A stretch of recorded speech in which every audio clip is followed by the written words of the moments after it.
think, for instance, cannabis is one of the most dangerous drugs.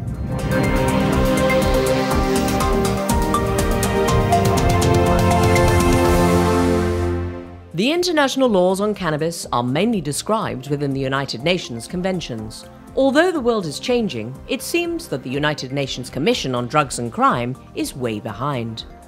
Even before the meeting, the International Narcotics Control Board, INCB, which oversees the implementation of the UN drug conventions, warned member states for being too progressive.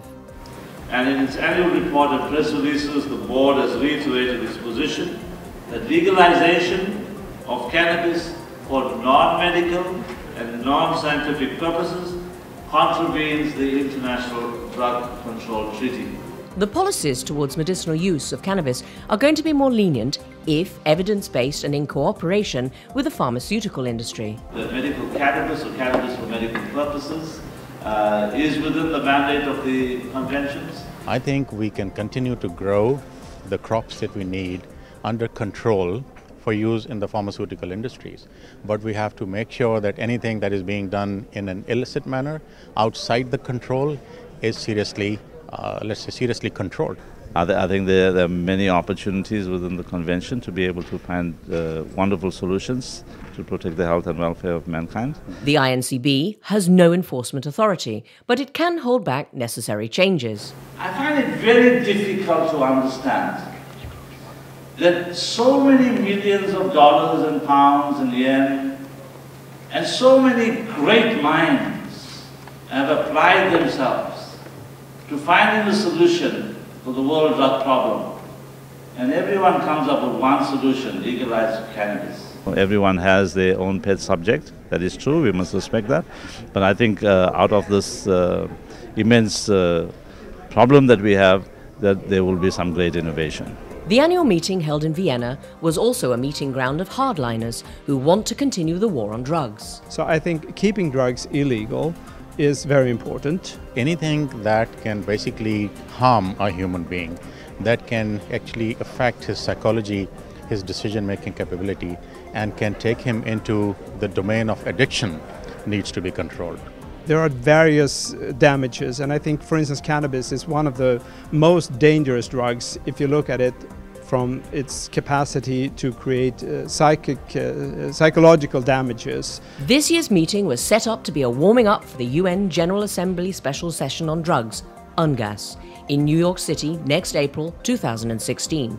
But realistically, nothing will change. Are we going to have an open debate? You know, the Secretary General of the United Nations, when the UNGASS was first announced, he basically called on member states to have a wide-ranging and open debate that puts all options on the table for international drug control in the context of the UNGASS.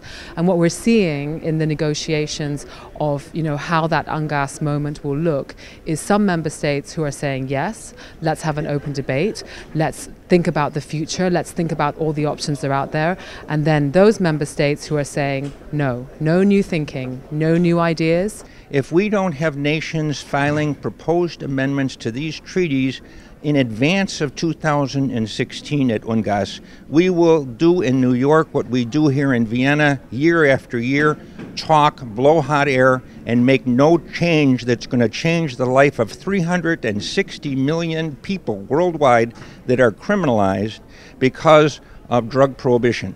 Ik hoop eigenlijk uit te komen in New York dat natuurlijk gaan we kijken hoe op dit moment de verdragen worden uitgevoerd, maar dat we ook een zekere erkenning gaan krijgen van nieuwe ontwikkelingen. Kijk naar Zuid-Amerika, wat daar gebeurt.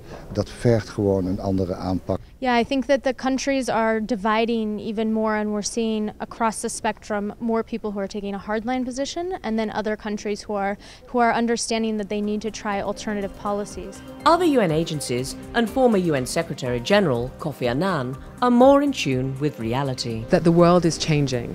Different approaches are being taken to the issue of drugs, and the fact is that if we in this room, in this building at the UN now, just deny that that is going on, that denial will ultimately undermine international cooperation on drugs. But if you legalize drugs, more people will use and more people will be damaged by drugs. It's as simple as that.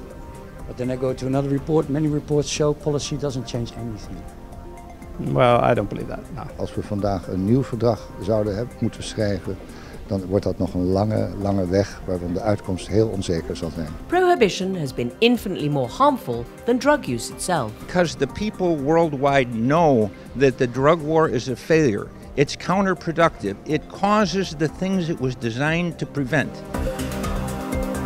Your source of cannabis news. Cannabis News Network.